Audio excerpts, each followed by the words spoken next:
This never gets easy. I always go back to the beginning of my role as mayor in Harlem Hospital, where Officer Mora and Rivera were assassinated. I remember watching their family members enter the hospital in a loud yell of, "No, God, please tell me it's not true." And I thought about that today when the notification came over from the police commissioner that we had a number of shots fired, and we're still unraveling what took place. And our hearts are heavy. 5 innocent people shot tonight.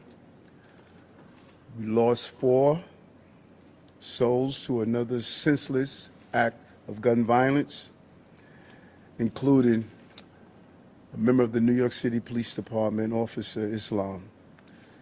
He served in the 47th Precinct. He was just 36 years old and a 3.5-year veteran of the department. He was doing what he does best, and all members of the police department carry out. He was saving lives. He was protecting New Yorkers. He's an immigrant from Bangladesh, and he loved this city, and everyone we spoke with stated he was a person of faith and a person that believed in God and believed in living out the life of a godly person. He embodies what this city is all about. He's a true blue New Yorker, not only in the uniform he wore, but in his spirit and energy of loving this city. And early tonight, I met with the officer's family. I told them that he was a hero, and we admire him for putting his life on the line. This was his dad's only son. I think about Jordan, my child, and it's unimaginable to experience a loss of this magnitude. And 3 other innocent civilians are also dead. 2 males and 1 female, and another male is seriously injured, fighting for his life in critical condition because of the violent, despicable attack.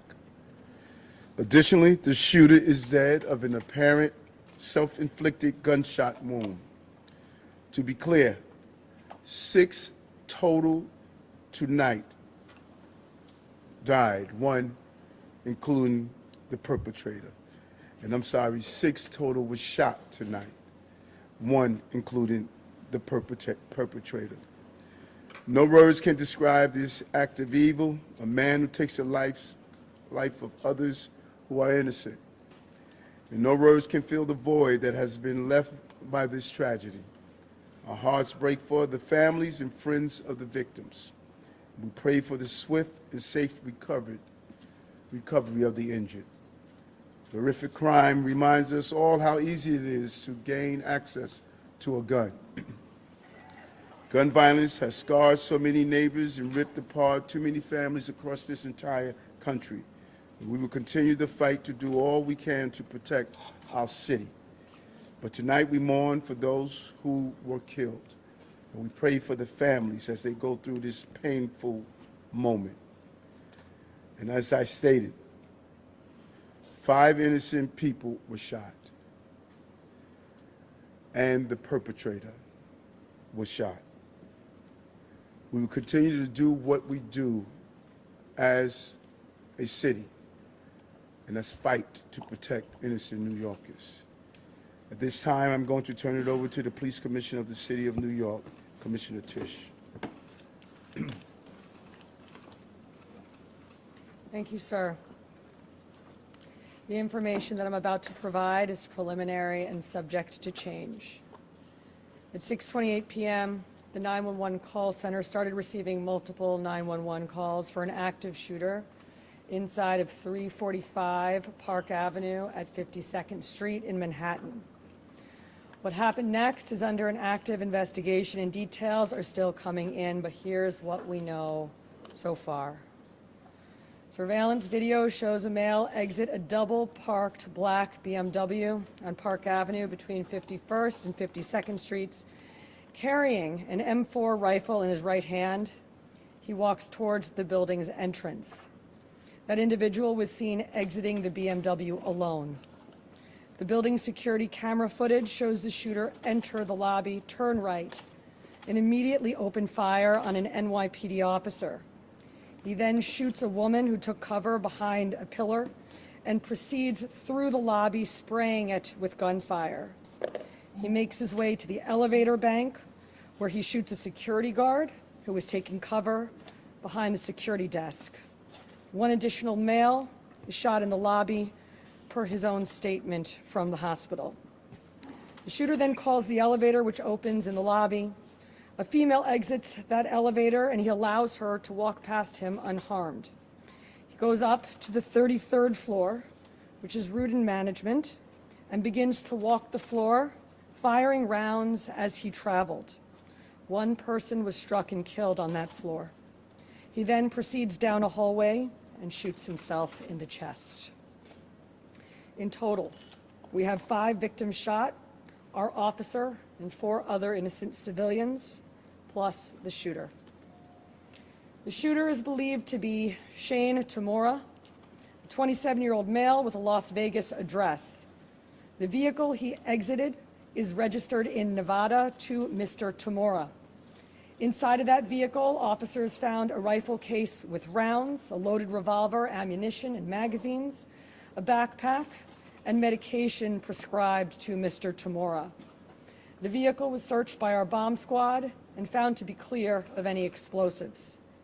The initial investigation shows that Mr. Tamora's vehicle traveled cross-country through Colorado on July 26th, then Nebraska and Iowa on July 27th, and then in Columbia, New Jersey, as recently as 4:24 p.m. today.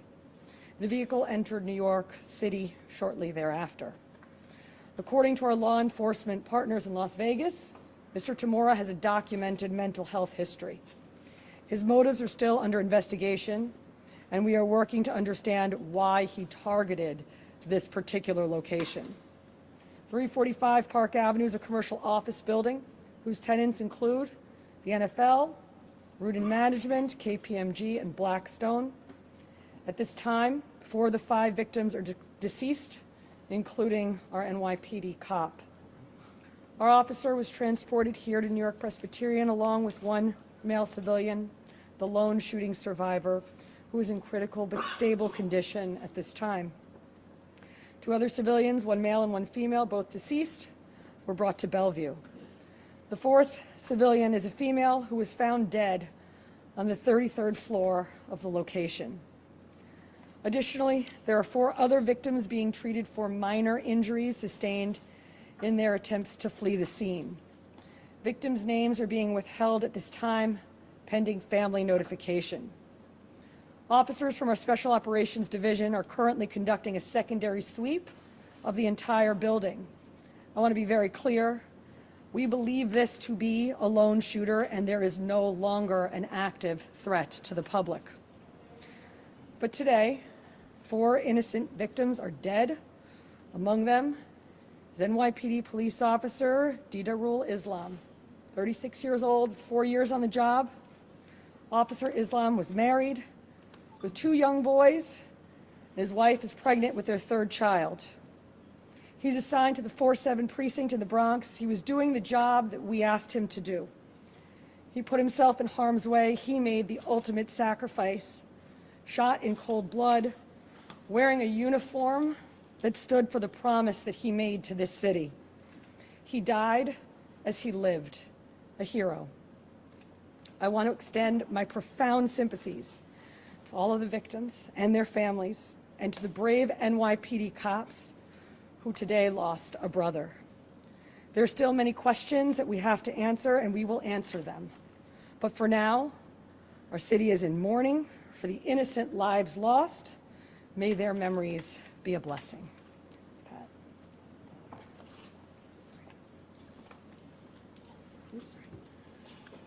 Patrick Hendry, President of the PVA. This is a devastating night for our city, for our police department. Pure evil came to the heart of our city and struck innocent people. And one of our police officers who were protecting those people. We lost 4 people tonight in our hero brother who gave his life for this city. He was a hardworking police officer who was proud, we know, from hearing from his family, to put on that uniform and shield of a New York City police officer every day and went out and did his job. And he went out every single day to provide for his family, whether it was overtime or whatever he had to do to provide for this family. That's what he did on a daily basis. And his family is devastated. A wife losing a husband who provided for that family. A father who's not going to see his son again. And our hearts of every New York City police officer right now is hurting. We're hurting for our brother police officer who we lost. We're hurting for that family.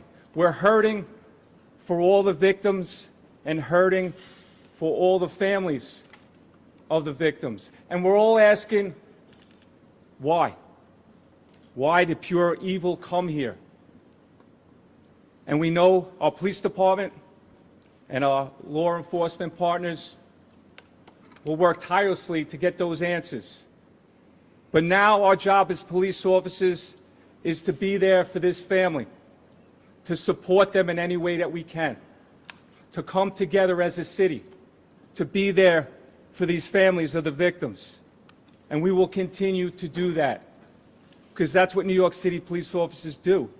And we're going to continue as police officers to go out and protect this city, because we know that evil can strike at any time. But police officers are willing to risk their lives to protect everyone in this room and protect everyone in this city. So we ask all New Yorkers to pray for our police officers' family, to pray for all the victims and their families. And we need to stand united going forward. We thank you for covering this story. We are also joined by our federal partners from the ATF and the FBI. I want to give an opportunity to our partner in the FBI, a special agent in charge of the New York City Fields Office, Chris Rea. Thank you, Mayor. First off, on behalf of all the men and women of the FBI, I'd like to extend my deepest condolences to the victims of this senseless tragedy. And also personally, I want to extend my condolences to the police commissioner. And just please know, ma'am and Mr. Mayor, that you have the full force of FBI New York and the full force of FBI to get to the bottom of the answers. Upon learning of the incident this evening, FBI agents immediately deployed to the scene to assist our NYPD partners. While this remains an NYPD investigation, the FBI's New York office stands ready to provide any and all resources to assist our partners. Initial checks of our internal systems have not revealed any information about the subject, but when and if more information becomes available, we will share what we can, when we can, with the public. Thank you. Okay, we're going to do some on-topic questions, folks. We'll start with CNI, please. Just a quick question about the police officer. When he was standing in the lobby, did he have a chance to fire his weapon at the shooter, or was he completely angry? And also, when the shooter got to the floor, approximately how many people were on that floor, and what were they doing? All of this information is under active investigation. Our videos are being reviewed. And as this investigation continues to unfold, we'll be able to answer those questions. But right now, it's an active investigation. Miles Kluber. Commissioner, a working paid detail there, to people who might not know what that means, and was he the only officer working that paid detail there? I believe that there were 2 officers in the building working pay detail assignments in different parts of the building. And what is that if people, may say he's on his day off working in a uniform? Paid detail is a program that we have set up at the police department that allows companies to hire officers in uniform to provide extra uniform security. Commissioner, did she, based on interviews with witnesses, did she say anything at all? And secondly, did he leave behind any manifesto, any writings or paperwork? I already described what we found in the vehicle, and it's too early in the investigation to discuss anything more. Thank you. Is there any indication that he had any prior connection to New York or to the real estate industry? I believe that's the business we're using. As I said, too early in this investigation to tell, but nothing that we have seen preliminarily. Commissioner, can you talk about what the medication was that was found in the vehicle? I cannot. Can you speak about any prior law enforcement contact you may have had? I cannot, other than to say that our partners in Las Vegas made us aware of a mental health history. Yes, you? Wilson Durham?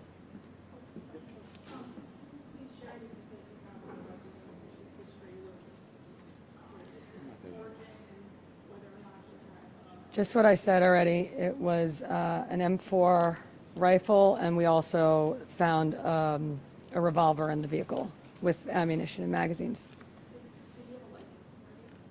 He did have a license in the state of Nevada. Your one? Was there any intelligence indicating that this location was at risk beforehand? And are you considering this a targeted attack or an act of terrorism? At this time, it's too early in the investigation to tell. Thank you, everyone.